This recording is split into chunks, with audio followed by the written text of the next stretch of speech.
चिट्ठियाँ कई तरह की होती हैं, एक जो सार्वजनिक की जाती हैं, एक जो गुप्त होती हैं, एक वो जो होती तो गुप्त हैं पर बाद में अरे धोखे से सार्वजनिक हो गई की श्रेणी में आती हैं।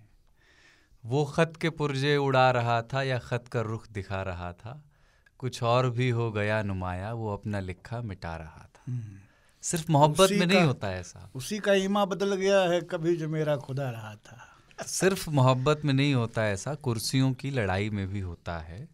अशोक गहलोत सोनिया गांधी से मिलकर बाहर निकले तो उनके हाथ में कुछ नोट्स थे मीडिया से बात करते हुए, और वो नोट्स कैमरे पर नुमाया हो गए। श्रीकांत वर्मा माफ़ करेंगे लेकिन उनकी एक कविता है, केवल अशोक लौट रहा है और सब जयपुर का पता पूछ रहे हैं। कविता अशोक के शस्त्र रख देने पर ख़त्म होती है। कहानी में ऐसा होगा लगता तो नहीं है, पर मज़ा आ रहा है। 3 ताल का 103वां एपिसोड शुरू कर रहे हैं ताऊ बाबा और सरदार के साथ। जय हो जय हो जय हो जय हो।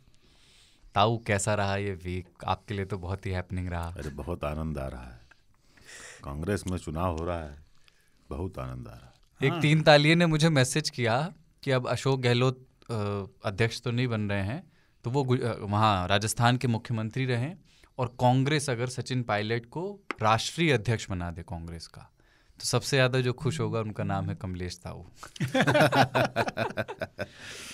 ऐसा है कि राहुल गांधी कर रहे हैं यात्रा, अब बहुत दिनों के बाद कर रहे हैं, शायद पहली बार कर रहे हैं इतनी गंभीरता से, कन्याकुमारी से कश्मीर तक की पैदल यात्रा कर रहे हैं, 50 किलोमीटर रोज, जिसका नाम है भारत जोड़ो यात्रा। कांग्रेस में ये विचार बहुत सघन रूप से चला कि जब वो बन नहीं रहे हैं अगले अध्यक्ष, तो यात्रा क्यों कर रहे हैं? नहीं, राम से प्रेरित है ताऊ। राम के वन गमन के बाद गद्दी को संभालने का, गद्दी नशी होने का नहीं, गद्दी को संभालने का दायित्व तो भरत पे आया। खड़ाऊं तो कोई खड़ाऊं लेकर के भरत बनेगा, और जब वो आएंगे जीत करके तो फिर वो वापस गद्दी संभालेंगे और तदोपरांत वो चक्रवर्ती बनेंगे, ऐसी संकल्पना है। हाँ, लेकिन कांग्रेस को ये लगा कि यार राहुल गांधी की इतनी बड़ी यात्रा कहीं लाइमलाइट में ना आ जाए, हेडलाइन ना बन जाए, तो उन्होंने पहले जयपुर में उससे बड़ा हेडलाइन क्रिएट किया और दिल्ली में हेडलाइन क्रिएट करने की घोषणा कर दी। तब से सारा फोकस जो है ऐसे लोगों पे लगा हुआ है जो उनके सेक्रेटरी बनेंगे। और नहीं, वो तब खबर में आ रहे हैं जब ये दिल्ली और जयपुर वाले उनसे मिलने जा रहे हैं। अजीब हालत है उनके सेक्रेटरी। इतना जीनियस लोग कौन बैठे हुए हैं कि मतलब ऐसे वक्त में भी फोकस उन पे नहीं रहने देना है, इसका इंतजाम इतना बढ़िया करते हैं ये लोग।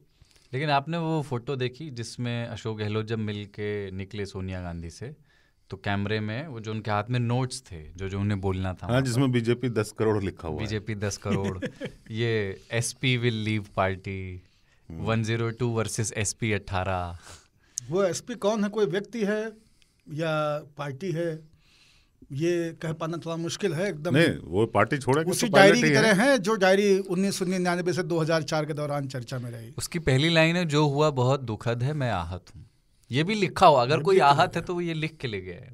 मतलब ये बड़ा इंटरेस्टिंग लगा मुझे कि क्या बोलना है, उसकी क्रोनोलॉजी। अरे आहत को चाहत होने में टाइम नहीं लगता। अरे कल ही हुआ, क्या हुआ, एक बंदा आया और जानबूझ करके दूसरे के पैर में टंगड़ी मार दी, और जब वो गिर गया तो उसको बोला सॉरी। मतलब सब बंदे अशोक गहलोत बने घूम रहे हैं। अच्छा बाप रे दैया। तो अब वैसे अब तय माने कि मल्लिकार्जुन खड़गे अगले राहुल गांधी के सचिव होंगे, यानी कांग्रेस के अध्यक्ष होंगे। हाँ, उनका वैसे चुनाव, हमने आज सवेरे हेडलाइन लगाई, मजबूरी का नाम मल्लिकार्जुन, मल्लिका के अर्जुन। उनका वैसे चुनाव हारने का इतिहास रहा नहीं। अमित वाघेला ने मुझे चित्र भेजा मलाइका और अर्जुन कपूर का और उन्होंने कहा कि कांग्रेस के नए अध्यक्ष। 3 तालिये बदमाश हो गए सब। अविवाहित कांग्रेस के। लेकिन वो इकलौता चुनाव जो हारे हैं अपने करियर में, वो 2019 का लोकसभा चुनाव है, बाकी सब चुनाव वो जीते हैं। हाँ, असेंबली के चुनाव हो, लोकसभा के चुनाव हो, एकदम। सबसे मजेदार ये है ताऊ कि यूएन का चुनाव हार करके शशि थरूर कांग्रेस में आए थे। अब कांग्रेस का चुनाव हार के कहाँ जाएंगे? वापस तो नहीं जा रहा यूएन में। शादियों के कार्ड में लिखा रहता है हमारे इस कार्यक्रम में थरूर आना।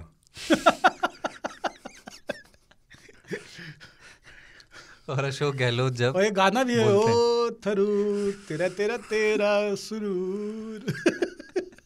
नहीं, अशोक गहलोत जब जरूर बोलते हैं तो वो भी थरूर जैसा लगता है। हाँ, फॉन्ट वाला मामला है। हाँ, लेकिन लेकिन इसमें राहुल सबसे गांधी की मजेदार जो प्रशंसा की जानी चाहिए इस बात के लिए कि उन्होंने कहा था कि मैं नहीं बनूंगा, इतना क्राइसिस हो गया। वो चाहते तो ये बड़ा अवसर था कि अब तो मुझे संभालनी होगी, या लोग भी कह सकते थे। अभी वो दंडकारण्य से और आगे की तरफ जो है वो तमाम कोल भील और अन्य जातियों को, अन्य समुदायों को प्रभावित करते, चिन्हित करते, पारितोषिक देते, उस तो भी वनगमन की अवस्था में वो हैं। और जब भी कोई चलने लगे, वॉक करे, तो उसको अप्रिशिएट करना चाहिए। ऐसा मेरा मानना है कि जो भी आदमी चल पड़े, चाहे किसी भी दिशा में जाए, चले। स्थूल रहेगा तो और ख़राब हो जाएगा। पहले से अच्छा है या ख़राब है महत्वपूर्ण नहीं है, रुका हुआ है तो ख़राब हो जाएगा, ये महत्वपूर्ण है। इसलिए चलना बहुत ज़रूरी है। राहुल गांधी चल रहे हैं, ये अच्छी बात है। इससे क्या होगा? वो कभी प्रधानमंत्री बनेंगे, कांग्रेस का पुनरुद्धार होगा, गांधी परिवार और प्रभावशाली होगा, राहुल गांधी और परिपक्व होंगे। इन सारी चीज़ों से मेरा कोई मतलब नहीं है। ये आपने सही बोला, क्योंकि जयराम रमेश ने बहुत क्लियर बोला कि ये कोई चुनाव जीतो यात्रा नहीं है, ये भारत जोड़ो यात्रा है, ये एक मोरल यात्रा है, इसका कोई पॉलिटिकल ऑब्जेक्टिव नहीं है। बिल्कुल। कांग्रेस जो है सबसे बड़ा एनजीओ बनने जा रही है। पावर तो इनको चाहिए नहीं था। गुजरात नहीं जा रहे हैं। नहीं, लेफ्ट के खत्म होने के बाद किसी को तो गुजरात जिम्मेदारी नहीं लेनी थी ना। आप ये समझिए, लेफ्ट के खत्म होने के बाद में Congress is the new left. अब मॉरल विक्ट्री की तरफ बढ़ रहे हैं, हाँ, इलेक्टोरल विक्ट्री की तरफ नहीं बढ़ रहे। तो आज अपन किन किन विषयों पे बात करेंगे? ये एक चीज लेकिन मैं इसमें कहना चाह रहा हूँ, जो इतनी भर है कि ये जो घटनाक्रम है पूरा का पूरा, दिग्विजय सिंह का बैठ जाना, दिग्विजय सिंह का पर्चा भरने की घोषणा करना, अशोक गहलोत जैसे अति विश्वास पात्र व्यक्ति का इस तरह का जो आचरण, स्वांग था, आचरण था, उससे अति क्षुब्ध गांधी परिवार, और फिर अशोक गहलोत के खेल से बाहर होने के बाद एक और खतरनाक तुरुप के इक्के का पर्चा भरने की घोषणा, ये सारी चीज़ें गांधी परिवार को खासा उद्वेलित करने वाली रही। तो खड़गे को भी नहीं पता था कि उनको आज पर्चा भरना पड़ सकता है। ये कल रात की बात है, यानी 29 सितंबर की रात की बात है। और उसके बाद कहा गया कि ना, ये अगर ये लोग आ गए तो पार्टी चाहे जहां पहुंचे हमारे लिए संकट हो जाएगा। कांग्रेस अभी किसी भी स्थिति में कामराज, कृष्ण मेनन और आपके सीताराम केसरी, नरसिम्हा राव, इस तरह का कोई भी रिस्क लेने की स्थिति में है नहीं। तो गांधी परिवार हमेशा एक इजी ट्रांसफर ऑफ पावर, वो उस तरह के कैंडिडेट को सिलेक्ट करेंगे। उनको केवल एक अश्वमेध का घोड़ा चाहिए जो उन्हें चक्रवर्ती बनाए, घूम के निशानदेही करके खुद आए। और जो सबसे बड़ी दुर्बलता और जो सबसे बड़ा एक्सपोज है इस पूरे इलेक्शन का, वो कमाल की चीज़ है। दो चीज़ें हैं। एक चीज़ गांधी परिवार के पक्ष में है, पहले वो बता देता हूँ। ये साफ हो गया कि कांग्रेस का मतलब गांधी परिवार है, वरना इस चुनाव में चुनाव जैसा कुछ है ही नहीं।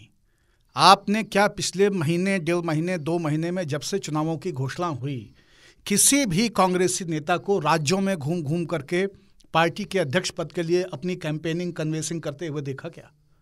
कोई नहीं दिखाई दिया, क्योंकि किसी को लगता ही नहीं है कि वो पार्टी को बचा सकते हैं, पार्टी को आगे लेके जा सकते हैं, पार्टी के भविष्य के बारे में वो एक अच्छे नेतृत्वकर्ता के रूप में उभर सकते हैं। ये कॉन्फिडेंस है ही नहीं। पार्टी ऐसे वैक्यूम में है। दूसरा, उत्तर भारत में उनके पास नेता भी नहीं है। हाँ, तो दूसरा क्या है कि तो पहली चीज़ तो ये होगी कि कांग्रेस में गांधी परिवार ही सब कुछ है, ये पुनर्स्थापित हो गया। और तीसरी जो समस्या है वो भी गांधी परिवार है। दूसरी जो बात है वो भी यह है कि गांधी परिवार ही कांग्रेस की समस्या भी है। 29 राज्यों में से 2 राज्यों में आपकी सरकार है, जिसमें से बड़ा राज्य राजस्थान है, और उसको एक व्यक्ति जैसे तैसे करके वहां पे सरकार चला रहा है, जिसको कि उसका भाई रोज सवेरे उठ के चाय पीने से पहले, छोटा भाई, छोटा पायलट, असिस्टेंट पायलट, को पायलट, जो भी कहें, वो सवेरे उठ के चाय पीने से पहले सरकार को पहले 2-3 बार पिन मारते हैं, उसके बाद कहते हैं अब चाय ले आओ, हमारी बाइट हो गई। इस तरह के व्यक्ति के साथ में राजस्थान जैसे राज्य को लेके आगे जाना, नए किस्म की एकदम पॉलिसीज को इंट्रोड्यूस करना, काम करना, वहां पे आपको 29 राज्यों में कोई नहीं मिला, वही एक आदमी मिला उंगली करने के लिए कि तुम आ जाओ और अध्यक्ष बन जाओ। अशोक गहलोत ने कभी भी ये मंशा व्यक्त नहीं की कि उनको पार्टी का अध्यक्ष बनना है, राष्ट्रीय अध्यक्ष। ये उन पर लादी गई जिम्मेदारी थी, जिसको उन्होंने बहुत जादुई तरीके से अपने ऊपर से उतार दिया। अशोक गहलोत की खूबसूरत चीज क्या है इस पूरे खेल में, कि गांधी परिवार जो चाहता था, उन्होंने कहा कि नहीं, तुम ही ये नहीं चाहोगे, तुम ये चाहते हो ना कि मैं अध्यक्ष बनूं राष्ट्रीय, तुम ही नहीं चाहोगे कि मैं राष्ट्रीय अध्यक्ष बनूं। जिस लड़के का अगली सुबह यज्ञोपवीत होना था, वो शाम को ठेके पे पौवा लिए खड़ा मिला। ये हुआ है। तो इसमें दुर्बलता क्या जाहिर होती है? दुर्बलता जाहिर होती है, या जिसको ताऊ कहते हैं कि कैसे सलाहकार हैं, या कैसा ये सोचने का तरीका है इस परिवार का और इस पार्टी का, कि आप 29 में से केवल एक राज्य को उंगली मार रहे हो जहां पे चुनाव आने वाला है साल भर में और आपकी सरकार है।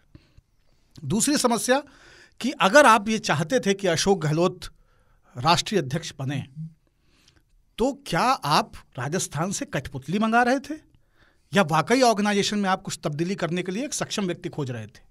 क्योंकि अगर आप सक्षम व्यक्ति खोज रहे थे तो ये इस एक निर्णय के पीछे आप क्यों पड़ गए? अगर 30 तारीख के बाद, चुनाव के बाद, पार्टी में सब कुछ अशोक गहलोत को ही तय करना था, सबसे बड़ा विटो पावर उन्हीं के पास होना था, तो राजस्थान में उनसे पूछ लेते, डिसेंट्रलाइजेशन अपना लेते, विधायकों से पूछ लेते कि किसको बनाया जाए। विधायक हमेशा किसी न किसी की लॉबी में होते हैं, लेकिन उनसे पूछ के बनाते। आप निर्णय लेने की जो आदत है, आपका फोबिया है, आपकी जो आपका डिसऑर्डर है कि नहीं सब कुछ आप ही तय करोगे, ये कब त्यागेंगे आप? ये राग दरबारी के वैद्य जी की तरह हर चीज़ को नियंत्रित करने की और खुद ही अपने हाथ में खेलने की, जो पर वैद्य जी ने भी शनिचरा को चुनाव लड़वाया था आखिर में, जब सीट आरक्षित हो गई, और उन्होंने खुद कहा था कि मैं चुनाव नहीं लड़ूंगा। तो आप क्या शनिचरा खोज रहे हैं कोई? कांग्रेस में गांधी परिवार की ये जो अति महत्वाकांक्षा है, जिसमें वो अपने हाथ से पार्टी को जाने भी नहीं देना चाहते और खुद जिम्मेदारी लेना भी नहीं चाहते, ये बहुत अच्छी स्थिति है नहीं। और इससे ये समझ में आता है कि पार्टी का डिलेमा नहीं है, पार्टी का संकट नहीं है। ये डिलेमा, ये संकट, ये दुविधा, ये असुविधा, ये अदूरदर्शिता, ये सब कुछ गांधी परिवार को अपने ऊपर लेनी पड़ेगी, ये उन्हीं की है। तदीयम वस्तु गोविंदम तमेव समर्पये। और कोई कैंडिडेट नहीं था बाबा, उनको भी दोष नहीं देना चाहिए। उन्होंने वचन दिया था पायलट को कि मुख्यमंत्री बनाएंगे, वचन भी पूरा करना था। कैंडी फॉर द गेट लेके आए, और कोई कैंडिडेट नहीं थे। कमलनाथ के पीछे 84 का भूत है, और अपने दिग्विजय सिंह देखिए आ गए दौड़ में। पहले क्या होता था, दिग्विजय सिंह को बयान देते हैं तो पार्टी जो है उनके बयान से दूरी बना लेती है, लेकिन अगर आप उन्होंने उनको राष्ट्रीय अध्यक्ष ही बना दिया तो दूरी कौन बनाएगा? बहुत मुश्किल था। तो फिर वो उनकी वाली अपने अरे मणिशंकर अय्यर वाली स्थिति हो जाती है। हाँ, और फिर क्या हुआ कि सडनली ना कल जो है 2 युवा नेता उभर के आए कि वो कमान संभालेंगे, थरूर और दिग्विजय जी, पर वो अंत में जो है देखिए कि उनसे ज़्यादा युवा एक व्यक्ति को दे दिया गया है। Long live the queen. सिर्फ 80 के हैं।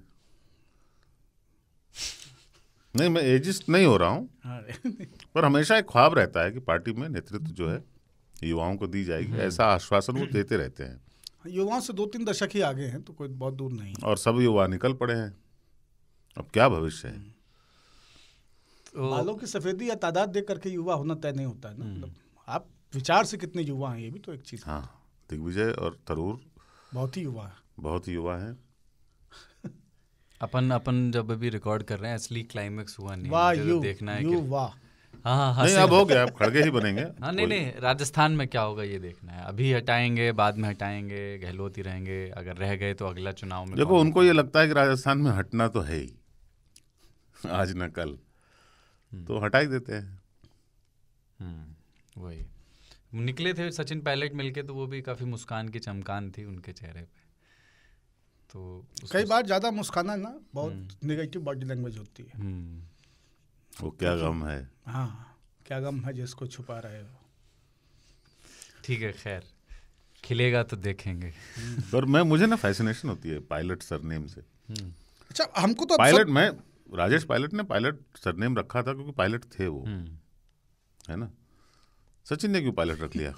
इनको अशोक गहलोत कह रहा है पायलट, पाए पे लेट लेट है पाए पे। फारूक इंजीनियर थे। फारूक इंजीनियर नहीं, कुछ कम्युनिटी हैं हाँ, जो इंजीनियर लिखती हैं। इंजीनियर नहीं लिखती, जो काम करते हैं, जैसे खुराकी वाला, दारू वाला, स्क्रू वाला, वो अपने बिजनेस के हिसाब से जाने जाते थे। खास करके पारसी समुदाय में तो ये था ही, चूंकि वो तो आए थे ऐसे देश से जहाँ सरनेम नहीं होता है, मतलब, और उनके नाम जो है पहला पर्शियन होता था और दूसरा उनके बिजनेस को डिनोट करता था। फ्री की एडवर्टाइजिंग भी हो जाती थी कि स्क्रू कहाँ से लाना है, स्क्रू वाला के यहाँ से, है ना। ए जोसेफ, तभी केतन ने बुकरैत रखा है अपने नाम का। ठीक है, तो आज किन किन विषयों पे बात करने में बता देता हूँ। नवरात्र चल रहा है अभी, अपन जब रिकॉर्ड कर रहे हैं, पंचमी है बाबा, आज पंचमी है। हाँ, तो अपन आज व्रत, उपवास से लेकर के अनशनों पर बात करेंगे और उसके भोजन पर। ये फास्ट इतना स्लो क्यों लगता है, और क्या फास्ट उस वाले स्फीयर में आता है जिसके बारे में ताऊ कहते हैं कि ये रिलीजन की कल्चरल ब्यूटी है जिसको बचाया जा सकता है। तो इस पे बात करेंगे। और फिर बाज़ार खबर में अपने गुजराती भाई रमेश भाई सागर की बात, जिनके खाते में गलती से 11,677 करोड़ रुपए आ गए और उन्होंने आधे घंटे के लिए इस मौके को जैसे भुनाया, वो एक गुजराती ही कर सकता था। और दूसरी खबर बाज़ार, जिसमें उस जेल की बात है जहां रात बिताने के लिए लग रहे हैं 500 रुपये। 500 रुपये दीजिए, जेल में एक रात बिता करके आइए। इसी देश की बात हो रही है। और आखिर में सुनने वालों की चिट्ठियां हैं, पर पहले तो एक छोटा शादीशुदा लोग भी जा रहे हैं इस पे। जेल जाने के दो तरीके, एक ये वाले तरीके से 500 रुपये दे के क्यों जाऊंगा। मेरा उनसे अनुरोध है कि 500 रुपये दे करके एक रात बिता लो यार, पूरी जिंदगी का रिस्क क्यों ले रहे हो। 500 रुपये दे के क्यों जाऊं? किसी का 500 रुपये ले लो, वो FIR करेगा, चले जाओगे, आमदनी हो जाएगी। एक ब्रेक ले रहे हो, फिर बात करते हैं। आज तक रेडियो पर आप तीन ताल सुन रहे हैं ताऊ, बाबा और सरदार के साथ। ताऊ, आपको पता है खबर क्या है? एक और क्या खबर है कि इंडिया टुडे पॉडकास्ट के जो शोज़ हैं वो आते ही धमाल मचा रहे हैं एकदम। इंग्लिश में? हाँ, इंग्लिश में। अरे भाई साहब, तो इंडिया टुडे पॉडकास्ट के 4 शोज़ हैं अभी, 5 शोज़ हैं, जिसके बारे में 100वें एपिसोड में ऐना ने बताया था। और हमें लगा कि एक बार एक जिक्र उनका कर देते हैं, क्योंकि उस समय हल्का फुल्का जिक्र हुआ था। अब वो शोज़ आ करके इस्टेब्लिश हो गए हैं। उसमें से कुछ शोज़ एप्पल की रैंकिंग में आ रहे हैं। एक नया शो आया है जो मैं अभी सुनना शुरू किया है मैंने, डेटिंग एक्सपीरियंसेस पे वो शो है, द राइट स्वाइप। काफ़ी बोल्ड और अलग तरह का वो है, और उसमें 2 लड़कियां बैठ के अपने डेटिंग एक्सपीरियंसेस पे बात करती हैं, और काफ़ी उनके बायसेस भी हैं उसमें, बाय द वे। हाँ, पर यंग लड़कों सुनो और सीखो। हाँ, हमारे टाइम में ये सब सीखने की कोई गुंजाइश नहीं थी। What not to do. और एक शो और है जो मैं सुनता हूँ, गीताज वर्ल्ड। तो गीता मोहन है foreign affairs editor India today TV में। तो वो इंटरनेशनल राजनीति, अंतर्राष्ट्रीय संबंधों से जुड़े मसलों पर बातचीत करती हैं ऐना प्रियदर्शनी के साथ। काफ़ी एक्सपीरियंस है उनका ये कवर करने में, इंटरनेशनल मसले उनको पूरी समझ में आते हैं। काफ़ी वो बड़ा एनरिचिंग है वो, उसको सुनना। तो आप भी सुनिएगा, जो लोग तीन ताल सुनते हैं। और निजी से लेकर अंतर्राष्ट्रीय तक हाँ, काफी रहता है। डिफेंस का भी एक शो है, एक नथिंग बट द ट्रूथ भी है, वो नेशनल और इस तरह के मसलों पे सुनिएगा और बताइएगा कि वो कैसे लग रहे हैं, और फीडबैक दीजिएगा। सच के सिवा कुछ नहीं कहूँगा। भारी वाला अंग्रेजी तो नहीं है ना? नहीं, सिंपल है, एकदम सिंपल। BSc कहाँ भैया? जरूर टाइप का तो नहीं है? नहीं, खड़गे टाइप का रहे तो अच्छा है। हाँ, खड़गे टाइप होना चाहिए। नहीं, वैसा है, बाबर आजम टाइप का है। अरे बाबा, we are talking about constitution. करेंगे। मुझे आज याद आ गया तो मैंने ट्वीट कर दिया था कि खड़गे के खड़कने से खड़कती हैं खिड़कियां, खिड़कियों के खड़कने से खड़कते हैं खड़गे। क्या अद्भुत थी वो पंक्तियाँ। लेकिन तो अच्छा, नवरात्र चल रहे हैं बाबा, कुछ व्रत वगैरह का सीन? हाँ, लोग पेल के आलू खा रहे हैं। आलू का दाम महंगा हो गया है, केला महंगा बिक रहा है, संतरा सेब वगैरह सब महंगा बिक रहा है। साबूदाना किरवा के उससे निकलता है, उससे लोग गोली बना कहते हैं शाकाहार है, फलाहार है, खा रहे हैं, वो भी खा रहे हैं। दे कुट्टू, दे सिंघाड़ा, एकदम पेलम पेल। कुट्टू का होता है भैया? ये इसी मौसम में कुट्टू के आटे के बारे में सुनता हूँ, कभी नहीं सुनता। सिंघाड़ा कुट्टू बरादर हैं सब। तो ये पीट पाट के अपना नहीं, मैंने किसी को बोला कि सिंघाड़े को ही कुट्टू बोलते हैं, उन्होंने कहा नहीं, हाँ सिंघाड़ा नहीं है वो, जल फल, जल का जो फल होता है ना, वो नहीं है, ये कोई कुट्टू और चीज होती है। और एक होता है सांवा का चावल गोल गोल, हाँ है ना, कनोला टाइप, हाँ, वो भी व्रत में खाया जाता है। लाल टाइप का होता है क्या वो? नहीं, लाल नहीं होता, व्हाइट होता है, लेकिन हल्का ब्राउनिश। कस के खा रहे हैं, मतलब सेम हाल है हमारे यहाँ रमजान में। देखो दिन भर भूखे रहेंगे, जिसके शाम को पेल के खा रहे हैं। जिसके घर में महीने खर्चा किचन का 6,000 था, नवरात्र की वजह से इस वक्त 9,000 हो गया है। और सेंधा नमक भी डाल दो, सेंधा नमक डाला सेंधा नमक आजकल चल रहा है, भर्र से गिरने वाला, चिपका हुआ नहीं है, ऐसे छोड़ी पूरा एकदम झर से गिर जाता है, एकदम मई की दोपहर में तपी हुई रेत के माफिक, एकदम उस तरह का नमक डाल करके पेलम पेल चल रहा है। दे देसी घी, दे जीरा, एकदम एकदम उसमें फर्स्ट क्लास। बस प्याज नहीं खा रहे हैं, लहसुन नहीं खा रहे हैं, बाकी कोई कसर नहीं है। अरे अभी नीचे गुलाटी जी अच्छा, ऊपर से मुनक्का भीग रहा है, बादाम पेल के चल रहा है, काजू हर छौके में है, किशमिश इसमें तो बच्चे ऐसे कटोरी में लिए टहलते टहलते खा रहे हैं, है ना। गजब आतंक मचा हुआ है कटोरी। हम व्रत वालों को हम देख लेते तो घबरा जाते हैं कि जेब में। ये बिल्कुल अन्ना हजारे टाइप फास्ट है कि मंच पे लेटे रहो, पीछे जाके खा लो। स्टील का गिलास भी रहेगा, स्टील के गिलास में पता नहीं क्या पी रहे हैं। खैर, वो अभी नीचे गुलाटी जी के यहाँ ना किसी वो आया कोई सज्जन, बोले कि अरे फास्ट वाला फूड है क्या आपके पास? बोले हम लोग बर्गर पिज्जा नहीं रखते बगल वाले में मिलता है। लेकिन आपने पहले तो वैसे रखा होगा उपवास, मतलब हम बचपन में उपवास रखते हैं। मैं जन्माष्टमी मंगल का रखता था स्कूल के दिनों में। सुबह उपवास हमने कई बार तय किया कि उपवास रखेंगे, लेकिन 12 बजते बजते जब सूर्य एकदम तप जाता है ना, तो सूरज भी कहता है कि बेटा जिस के यहाँ सोलर कुकर था ना, वो भी अब खाना खाने बैठ गया है, तुम कब तक ऐसे रहोगे? अच्छा, कोई महतारी दुनिया की, 9 दुर्गा से लेकर के और आपकी अपनी महतारी मौसी तक, कोई भी महतारी आपको भूखा नहीं देख सकती। अगर आपको लगता है कि आप भूखे रह के माँ को खुश कर लेंगे तो आप निरे मूर्ख हैं, क्योंकि माँ बच्चे के खाने से खुश होती है। जब बच्चे को माँ को अपना गुस्सा व्यक्त करना होता है तब वो नहीं खाते हैं। तो माई की आराधना कर रहे हो तो पेल के अच्छा खाना खाओ, स्वस्थ खाना खाओ, है ना, अच्छे मन से खाओ, समय से खाओ, बढ़िया चीज़ें खाओ जिसको देख के खुश हो। यही सारी चीज़, व्रत का नाम मत लो। डाइटिंग में ज़बरदस्ती धर्म को घुसेड़ना है ठीक नहीं। डाइटिंग करना है कर लीजिए।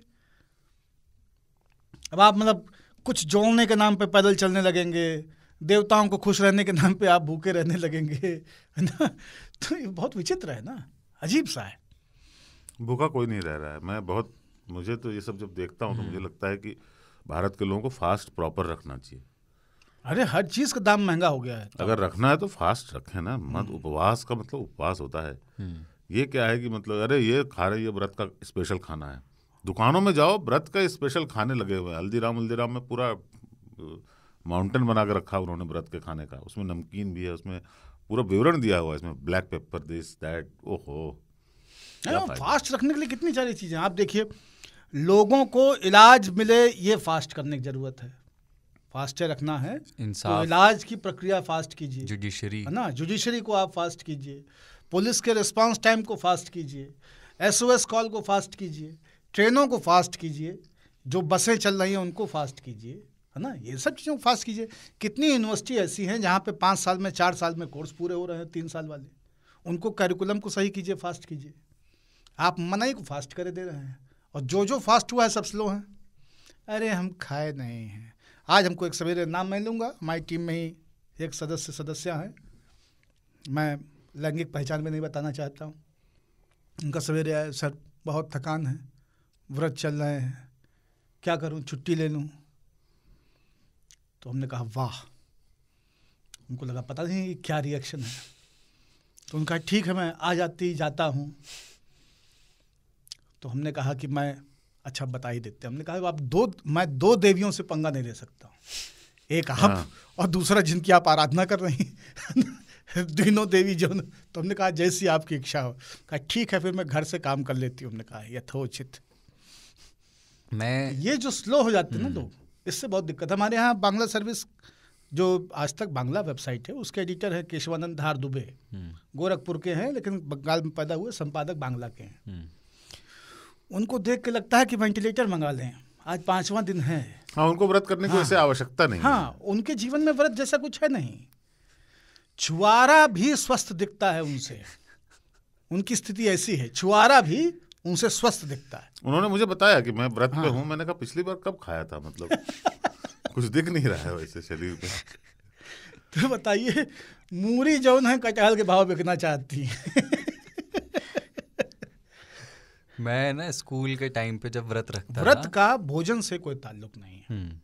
देखिए एक चीज समझिए, व्रत जो है एक तरह का, व्रत का मतलब होता है प्रतिज्ञा, किसी चीज का संकल्प लेना, टास्क सेट करना।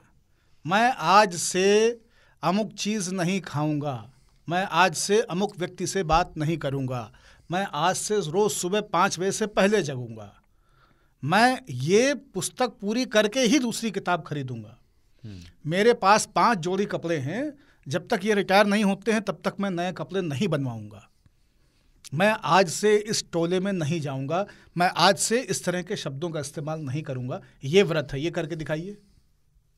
व्रत करना तो ये करके दिखाइए। गाना ना ये करके मैं 9 दिन तक आयोडाइज्ड नमक वाला खाना नहीं खाऊंगा।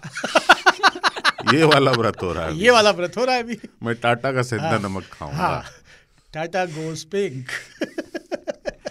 पिंक सॉल्ट ही सेंधा नमक होता है। पिंक सॉल्ट जो है वही सेंधा नमक, सेंधा नमक, pink salt, Himalayan pink salt जो बोलते हैं। पाकिस्तान में पहाड़ है, मैंने सुना सेंधा नमक के पहाड़ों से ही आता है वो, पाकिस्तान में सबसे ज्यादा। अरे माँ भी तो पहाड़ों की है ना, पहाड़ा वाली है। लेकिन उसमें ना व्रत रखने का एक बचपन में जो मुझे मजा, आनंद, जो भी आप समझे, वो आता था यार। जन्माष्टमी पे जो लोग सरसों के तेल में छौंकी हुई भुजिया खा खा चढ़ जाते हैं ना, उनको घी में कल्हारे हुए जीरे आलू बहुत मजा देते हैं ना। खास करके अगर कढ़ाइया में हल्का सा लग गया हो और ऊपर जो है ना क्रंच आ जाए ना, एक भुस है आलू में, चमड़ी उसकी बादाम की छिलके जैसी चकत्तेदार कुरकुरी हो चुकी है, इससे अच्छा क्या होगा? इसके लिए व्रत रखना पड़े, रोज रख। एक हमारे यहाँ बनता था आलू का हलवा, मीठा, सुना है आपने कभी? देसी घी खूब सारा डाल के और आलू खूब सारा, मतलब उसको वो करके मैश करके, वाह, और आलू का हलवा वो, और एक लौकी की खीर, वो भी घी में ही वो करके। हम लोग के यहाँ शकरकंद की खीर बनती है। हाँ, तो मैं वो मुझे पसंद थी। उसके तो आलू बोलते हैं ना, नहीं मतलब स्वीट पोटैटो। हाँ हाँ, वही। तो ये 2 चीज़ें होती थी जो मैं बहुत समय से मैंने इसीलिए नहीं खा पाया हूँ, क्योंकि व्रत नहीं रखा है। अच्छा, ये व्रत में मिलता है? ये हमारे यार। हाँ, मैं यही सोच रहा हूँ। बहती गंगा में तुम भी हाथ धो लो, पहले ही खा लो। नहीं यार, तुम ना रखो, लोग तो वीडियो भी देख रहे हैं, हम दोनों पे आरोप लगेगा कि खुद तो फटे जा रहे हैं, इसको करे व्रत रखो। ना भैया, तुम ना रखो। आप लोग वो रखिए ना, वो अभी एक बड़ी कूल चीज है, इंटरमीडिएट फास्टिंग। या you got it, bro. After hangover it happens with me. मैं तो इंटरमिटेंट रोज ही रखता हूँ, कुछ फर्क नहीं दिखता। इंटरमिटेंट में क्या होता है, 16 घंटे नहीं खाना ना, ऐसा अक्सर होता है। मतलब उसका यही है कि सिर्फ भूख लगने पे खाना, नहीं तो नहीं खाना। मतलब ये नियम नहीं कि सुबह उठ गए तो अब नाश्ता करें, ये नहीं है। आपको अगर 2-1:30 बजे भूख लग रही है तो वही शाम का नियम होता है कि 8 बजे के पहले खा लो। हाँ, शाम को पहले। सुबह का कोई नियम नहीं है यार। भूख लगने पे आदमी खाता भारत में ना, नहीं, लोग घड़ी देख के खाते हैं। हाँ, अच्छा, स्वास्थ्य के हिसाब से घड़ी देख के खाना ज्यादा बेहतर है। जो लोग कहते हैं ना कि समय पर खाया करो वरना तबीयत ठीक नहीं रहेगी, एक पूरी थ्योरी है। तुम समय का ध्यान नहीं रखते हो खाने में, तो उनका मतलब यही होता है कि अब 2 बज गए, अब खाने निकलो। जबकि बहुत भूख ना लगे और बहुत सारा ना खाएं। जबकि इंटरमीडिएट फास्टिंग ये कहती है कि सिर्फ टूंगते रहें। हाँ, तो बहुत लोग बोलते हैं टूंगने वाला अच्छा होता है। हाँ, बहुत लोग बोलते हैं ये टूंगने वाला अच्छा नहीं होता है। ना, जो अभी आदि सभ्यता से निकल नहीं पाए हैं वो अभी भी ये कहते हैं कि टूटने वाला अच्छा नहीं है। जितना कैलोरी बर्न हो रहा है उसी हिसाब से इनटेक होना चाहिए। स्कूटर में टंकी है 12 लीटर की और उसमें हम 18 लीटर भरने की कोशिश कर रहे हैं, संभव नहीं होगा ना, तब छलक जाएगा। छलक के क्या होगा, सब फैट। उसके पक्ष में, इंटरमीडिएट फास्टिंग के पक्ष में ये है कि ना, वो जब वो अपनी बॉडी की सुन करके फैसला लेना है तो आपकी बॉडी को रिजुविनेट होने के लिए ज़्यादा टाइम मिलता है। और एक थ्योरी है मिसफोल्डेड प्रोटीन बोलते हैं, जो प्रोटीन का एक बिगड़ा रूप होता है जो ऐसी जगहों पर जा कर के जमा हो जाता है कि वो आर्टरीज़ को और उसको ब्लॉक करता है। तो अगर आप इंटरमीडिएट फास्टिंग करते हैं तो मिसफोल्डेड प्रोटीन बाहर निकलता है। हाँ, लेकिन आपको मैं एक चीज़ और बता दूं कि मेरी बॉडी तो फास्टिंग हमेशा बोलती है कुछ ना कुछ खाते रहो। वही तो हम इनसे कहने आ रहे थे कि अगर शरीर का सुनेंगे तो हो गया गेम ओवर। क्योंकि कई लोग कहते हैं ना कि शरीर कहता है कि भूखे रहो, ये आत्मा कहती है खाओ, सब नश्वर है। हमारा दोनों कहते हैं। नहीं, उसमें दिल है कि मानता नहीं है, तो उसमें मतलब वो मन वाली बात है।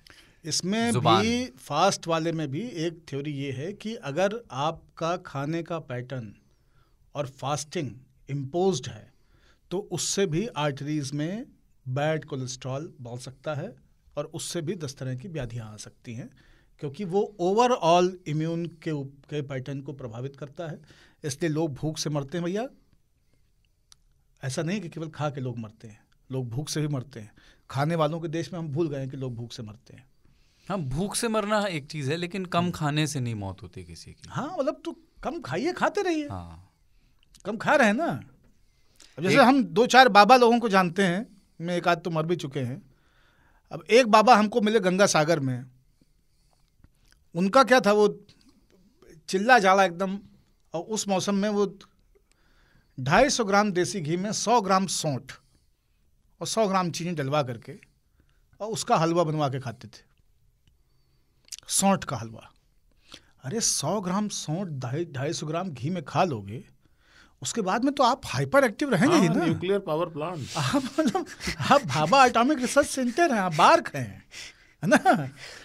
तो मतलब आप सोचिए 100 ग्राम सौंठ में तो आदमी, मतलब ऐसे कागज अखबार, अच्छा है कि अखबार नहीं पढ़ते थे वो, आग लग जाए, इग्निशन ट्रबल हो जाए उसमें। It gives you wings. तो और सौंठ इतनी, आप अदरक इतनी खाए हुए हैं, साला आप चेहरा एकदम आपका तमतमा रहा, पसीना गारे हुए हैं, आप स्वरूपानंद की तरह लाल टमाटर हुए जा रहे हैं। होबे करेगा।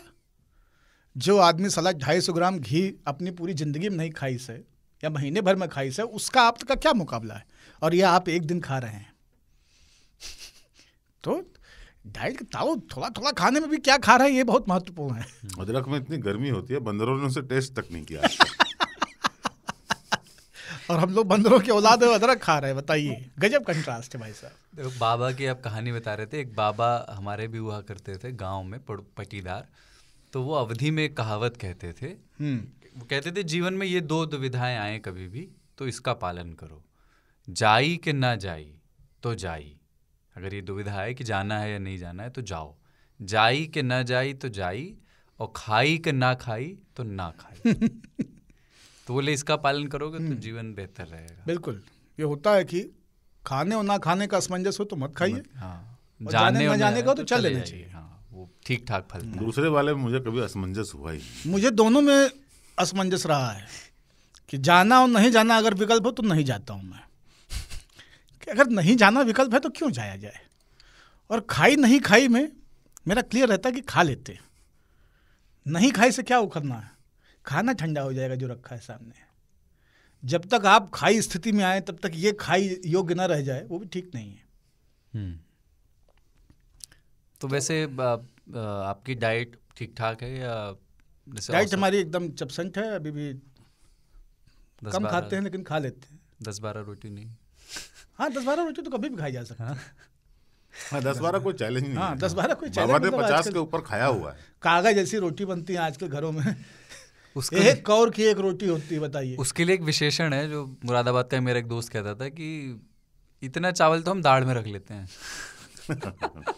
हम अपने दाढ़ में रख लेना। हम अपने ननिहाल वालों से कहते हैं कि जितना चावल तुम साल भर में खाते हो उतना हम लोग नीम की जड़ में छींट देते हैं। चींटियों के लिए। पर एक चीज़ है जो व्रत का खाना है, जो अभी आप थोड़ी देर पहले कह रहे थे, जैसे सेब जो है पहले 80 का मिल रहा था, व्रत के समय 120 का मिलता है 9 दिन, है ना? 120 का कहाँ मिल रहा है हमको, बताओ, हम ऑर्डर करें 200 रुपया किलो लेके आए ना। अच्छा, तो मतलब आटे दाल का भाव आपको मालूम नहीं 200 रुपये। अच्छा, सबसे बुरी स्थिति पुरुषों की है, इसको कई नारीवादी घेर भी सकती हैं, लेकिन सबसे बुरी स्थिति उनकी है। पुरुषों के पास कोई विकल्प नहीं होता है नवरात्र में कि आप कह रहे हैं कि मुझे नाश्ता टाइम पे, श्रीमती जी व्रत हैं, अब आप चाहते हैं कि सवेरे सवेरे वो प्याज लहसुन काट के छौंका लगाएं, तो उन्होंने पहले कह दिया 9 दिन व्रत रहेगा, कुछ भी लहसुन प्याज में नहीं बनेगा, ना आएगा। तो पहला तो सन्नी बात बहुत अजब होता है, हमारे किचन में नहीं आएगा, है ना, तो हमारे किचन में नहीं आएगा, अस्पृश्यता कानून लागू हो जाता है वहाँ तुरंत। दूसरे त्रासदी क्या होती है कि क्या लौकी और रोटी, मैं व्रत हूँ, घर के भी काम हैं, 4 चीज़ें नहीं बनाऊंगी, कमज़ोरी हो रही है, पूजा पाठ भी करना है, पारायण पाठ भी करना है, तो ये स्थिति आ रही। तो उसमें हमारी टीम में इस बार महिलाओं से ज़्यादा पुरुष व्रत में है। उन सबकी एक ही चीज़ कॉमन है, केशव को छोड़ करके सब विवाहित है, सबने हैक खोज लिया है, खुद भी व्रत रहो तो मामला बराबर ही कराएगा हाँ, चलो कोई नहीं। 1-2 लोगों को मैं ऐसा जानता हूँ हमारे अपने मोहल्ले टोले के, जो परिवार के संज्ञान में व्रत रहते हैं और बाहर भोजन करते हैं और अगर रॉक सॉल्ट जो है ना, रॉक सॉल्ट अगर व्रत उसको बोलते हैं, तो मैं 1.5-2 साल से कर रहा हूँ हमारा भी, मतलब हम तो सफ़ेद उजरा नमक खरीदे हुए ज़माना हो गया हमको तो हम तो व्रत पे ही है। पर अच्छा, कई बार मैं ऐसा करता हूँ कि चिकन बनाते समय उसमें प्याज लहसुन नहीं डालता हूँ, केवल रॉक सॉल्ट एंड घी। लेकिन ये चीज़ जो है ना, जो महिलाओं के साथ वाला, सारे ये जो रिलीजियस कर्मकांड हैं या व्रत रखने की जिम्मेदारी महिलाओं के हिस्से ज़्यादा आई है, भयंकर दे दी गई, और उन्होंने ले भी ली। और उसमें, हाँ, और उसमें समस्या ये है कि स्वास्थ्य को ताक पे रखकर आस्था को, और उनके विशुद्ध रिलीजियस रीजंस होते हैं। ये सब सभ्यता के रीजंस हैं। हमारी सभ्यता ने महिलाओं के पैर में जंजीर डाली और उनको बोला कि जंजीर कितनी अच्छी लगती है, इसको साफ सुथरा रखा करो, तो वो घिसते रहती हैं उसे चमकाते रहती हैं। कोलगेट का पाउडर मुफीद है पायल की सफाई के लिए। वो मुस्कुरा के, जैसे वो काम कर रही हैं किचन में और उनको हल्का सा चक्कर आ गया और बैठाया गया उनको, अरे 9 दिन का व्रत रख रही हूँ ना इसीलिए प्राइड है उसमें। हाँ, आभूषण की तरह पहना। वो महिलाएं बात करती हैं, पता है, वो शर्मा की बीवी करवा चौथ वो नहीं रखती, करवा चौथ वो नहीं रखती भैया, वो तो लंदन पढ़े हुए हैं सारे। करवा चौथ वैसे मुझे बहुत बाद में पता चला कुछ होता है, हाँ, फिल्मों से। हमारे यहाँ करवा चौथ हमारे यहाँ भी नहीं है। माता जी हमारे पश्चिम से आई थी तो वो लेके आई करवा चौथ। अच्छा, वैसे एक धर्म है जिसमें पिताजी हमारे उस दिन भी गाली सुनते थे वैसे बाकी दिन तो सुनते ही थे, उस दिन भी एक व्रत में आशीर्वचन। एक धर्म है जिसमें इजाज़त नहीं है व्रत, वैसे मतलब सब में है, रोज़ा है इस्लाम में और क्रिश्चियनिटी में भी है, हिंदुज़म में भी है।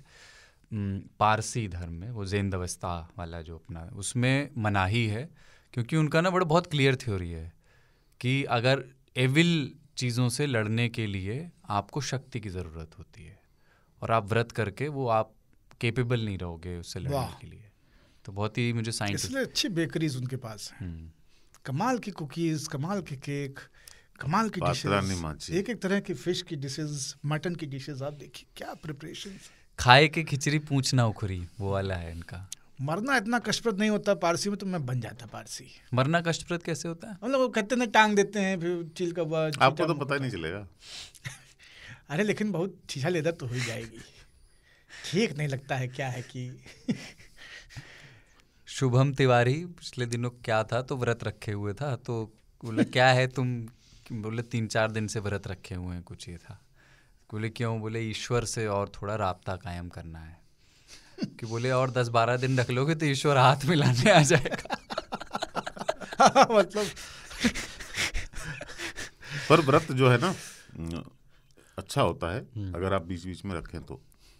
अगर आपने फोर्स्ड फास्ट किया है कि मैं आज खाना नहीं खाऊंगा, वो बॉडी के लिए अच्छा होता है। वो टॉक्सिन्स को कहते हैं कि बॉडी के लिए वो अच्छा डिटॉक्सिफाई कर देता है।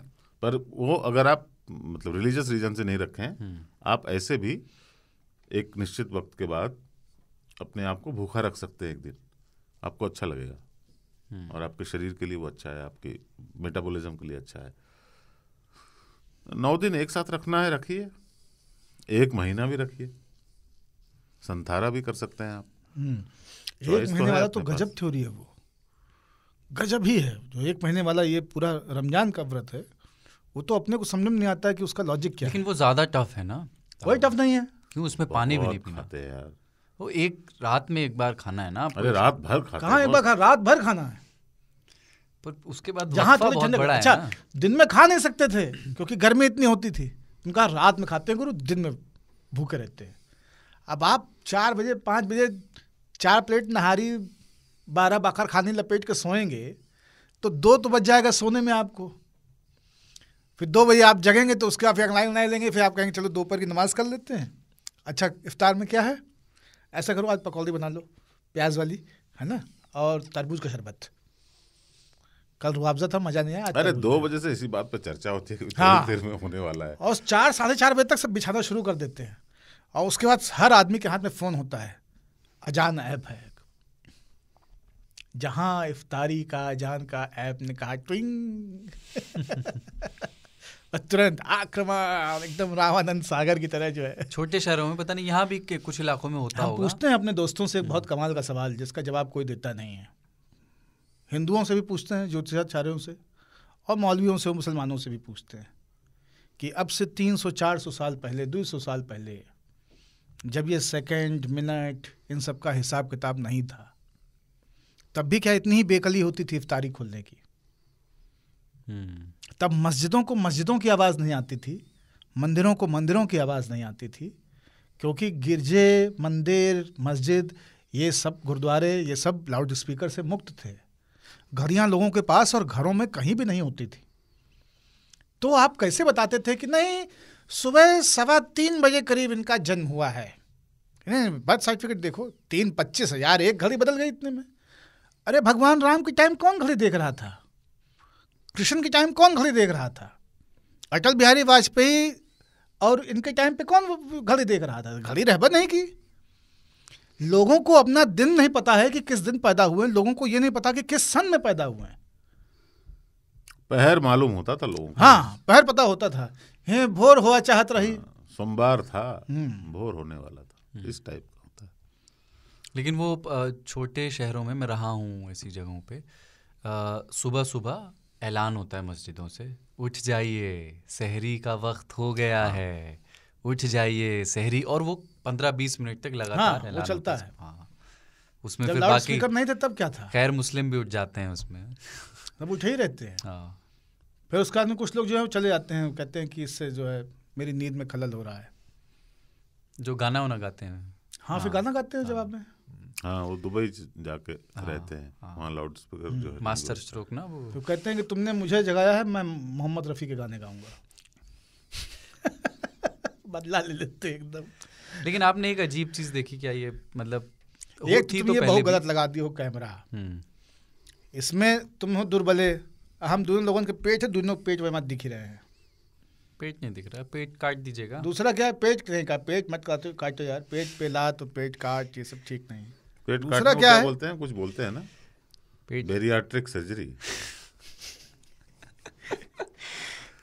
गजकरी जी नहीं, छोड़ दीजिए छोड़ दीजिए, उन लोगों के नाम न लीजिए जिनके भी कटे हैं वो वापस आ गए। नाकाम है ये, सक्सेसफुल नहीं। तो एक चीज़ मैंने देखी अभी, जो ये नवरात्र के जो मेले लग रहे हैं, वहाँ खोजा जा रहा है लोगों को रिलीजन क्या है। अच्छा, लोग नाम बदल के जा भी रहे हैं, हो सकता है पहले भी जाते रहे हों, पर उनको खोज करके निकाल के आइडेंटिफाई करके कि ये दूसरे मज़हब का है, मारपीट भी उनके साथ की। हाँ, गरबा में पूरा मैं देख रहा हूँ पिछले कुछ दिनों से, अभी से नहीं, पिछले कई सालों से गरबा आयोजकों ने ये बनाया हुआ है कि यहाँ पे कोई मुसलमान आएगा तो उसको लव जिहादी डिक्लेयर करेंगे, नंबर 1। नंबर 2 पिटाई करेंगे, है ना। और चूंकि ये उत्सव जो है गुजरात में मेनली, पर उससे सटे राज्यों में और बड़े शहरों में होता ही है। और हमारे यहाँ पहले से एक दूसरे के सार्वजनिक कार्यक्रमों में पार्टिसिपेट करने का नियम था। और लोग, इसमें क्या होता है, डांस होता है, हालांकि वो माँ की आराधना के लिए होता है, ये भी सच है, पर उसका जो धार्मिक एंगल है ना वो दिखता नहीं है। उसका एक सामाजिक और वो सेलिब्रेशन का एंगल दिखता है और उसमें लोग पार्टिसिपेट करते रहे हैं, पर अब वो संभव नहीं होगा क्योंकि दोनों साइड जो है ना मामला टाइट हो गया। हाँ, गर्भम बहुत शादी तय हो जाती है तो ये है कि इन लोग की नहीं हो। हाँ, अब होता है कि भाई शुद्ध रखो। आप जो अपने मूर्ति विसर्जन के ले जाते हैं तो मुस्लिम एरिया से मत ले जाइए। एक तो देश में हिंदू एरिया मुस्लिम एरिया बन गया है, उस हिसाब से तो भारत ही हिंदू एरिया है ना। और वही विचारधारा जो है वो बढ़िया मजबूत पकड़ रही है कि भारत ही हिंदू एरिया है। फिर मकबूल भी यहाँ होली भी नहीं खेल पाएंगे, मतलब हम उनके साथ खेलना चाहें तो भी नहीं। अब ये हो गया ना कि मकबूल मियाँ को भी लोग बोल रहे हैं कि तुम नहीं खेल सकते। मकबूल भैया से दोनों लोग बोल रहे हैं। आप बोल रहे हैं कि मकबूल भैया आप होली नहीं खेल सकते, मकबूल भैया के घर अपने वाले कह रहे हैं हाँ, कि होली खेलोगे, बहुत बढ़िया धिक्कार है तुम्हें, होली खेलोगे, मुसलमान हो कि काफिर। हाँ, अकेले अकेले खेलो मोबाइल पे, बस अपना अपना खुजाओ। राजेश श्रीवास्तव कहते थे ना मेट्रो में पकड़ के कि बहुत भीड़ है चल रहे हैं, फिर उसी में आवाज आती है अपना अपना खुजाओ। ठीक है, तो अपन अब बिजार स्टोरी की ओर बढ़ते हैं। व्रत के साथ जो तजुर्बे 3 तालियों के रहे हों, व्रत उपवास किसी भी तरह के अनशन के साथ, व्रत के भोजन के साथ, ऐसे माहौल में भी बॉस ये देखो 3 ताल सुनने वाले एक दूसरे को 3 ताल सुनना ताऊ एक व्रत है। एक दूसरे को ये नहीं कहते कि तुम नहीं सुन सकते, है ना। नहीं, और व्रत है, सुनने वाले आपस में बातें करते हैं।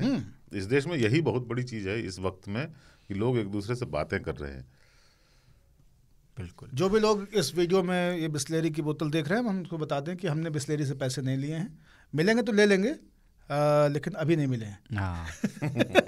और अब अगली बार तक, अगले एपिसोड से पहले हमसे अप्रोच कर ले ये कंपनी, वरना अगली बार से इसका स्टिकर हटवा देंगे। हाँ, नंगी बोतल दिखेगी, अच्छा नहीं लगेगा। ये हरियर अच्छा नहीं लग रहा वैसे। ठीक है, तो बिजार स्टोरी है गुजरात के अहमदाबाद से। देवी की उपासना में एक चीज बस मैं जोड़ना चाहूंगा, व्रत के अलावा भी तो 9 दुर्गा है ना, केवल व्रत भर तो है नहीं। तो शक्ति की उपासना जो है उसमें एक बहुत खूबसूरत चीज हमेशा से रही है कि शक्ति की उपासना कभी भी सामूहिक नहीं रही है। शक्ति की उपासना बहुत ही व्यक्तिगत है, क्योंकि देवी उपासना और शक्ति की उपासना वो स्वयं की शक्तियों के बोध और परिमार्जन का तरीका माना गया है धर्मशास्त्र के हिसाब से। तो जब आप देवी के सभी पाठों को पढ़ते हैं दुर्गा सप्तशती में, जब उनका आप आवाहन करते हैं तो उन मंत्रों की प्रवृत्ति, उनका चैंट, उनके जो ध्वन्यक प्रभाव उनके हैं, वो सारे के सारे बहुत ही ऊर्जा देने वाले हैं। आपको मंत्र पढ़ते हुए, दुर्गा के मंत्र पढ़ते हुए एक अलग ऊर्जा का एहसास होता है। मुझे चंडी पाठ में बहुत आनंद आता है, मैं पढ़ता हूँ, और मुझे नवरात्र का इंतजार नहीं करना पड़ता है। मैं पढ़ने या चंडी पाठ सुनने में मेरा कभी भी मैं सुन चंडी पाठ वो 40 वाला या 40 वाला नहीं, चंडी पाठ मतलब कि कवच, कीलक, अर्गला स्तोत्र, देवी सूक्तम, कुंजिका स्तोत्र, रात्रि सूक्तम, ये सारी चीज़ें, तो ये मैं सुनता रहता हूँ। उनमें से बहुत सारी चीज़ें मुझे कंठस्थ भी हैं। तो शक्ति की उपासना बहुत ही व्यक्तिगत है, और इसलिए इस चुंबकत्व को और इस शक्ति की उपासना वाली चीज़ को आप बहुत व्यक्तिगत होकर के साधने की कोशिश कीजिए, अगर आपका धर्म में यकीन है। अगर आपका धर्म और रिचुअल में यकीन नहीं है, तब भी स्पिरिचुअली, आध्यात्म के एक लार्जर उसमें स्पेक्ट्रम में आप उन तरंगों को और उस अनुभूति को महसूस कर सकते हैं। मैं करता हूँ व्यक्तिगत रूप से, और मुझे उसके लिए किसी भी तरह के व्रत की या किसी भी तरह की थाल की या किसी भी तरह के और प्रयोजन की आवश्यकता नहीं है। मुझे व्यक्तियों की आवश्यकता नहीं है। मेरे पास ऐसा कोई कंपल्शन नहीं है कि मैं इतने लोगों को पूजूं या इतने लोगों को खिलाऊं या कन्या पूजन करूं या ब्राह्मण पूजन करूं या अष्टमी का यज्ञ करूं या नवमी का। हाँ, जौन हमका ठीक लगे वो हम करें। हम बैठ के पाठ करते हैं, उसी में हमको आनंद आता है, हम सीधे कनेक्ट होते हैं। अपनी महतारी फोन कर लेते हैं, 4 गाली वो देती हैं और ऊर्जा महसूस होती है, एकदम टाइट रहता है मामला। आप लोग भी यही कीजिए। ठीक बात है।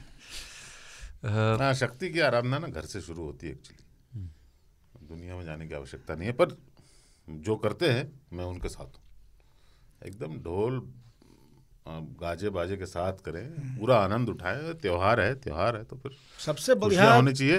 और त्योहार में खास करके ना ये मारपीट, हाँ, सबसे बढ़िया नौ दुर्गा फसाद हमारा, न करे ये सब यार। इसको छोड़ दे 9 दिन 10 दिन तो दुर्गा शांति पूजा रखो। सबसे अच्छा हमारा हजारीबाग में बीता है सन 2001 में।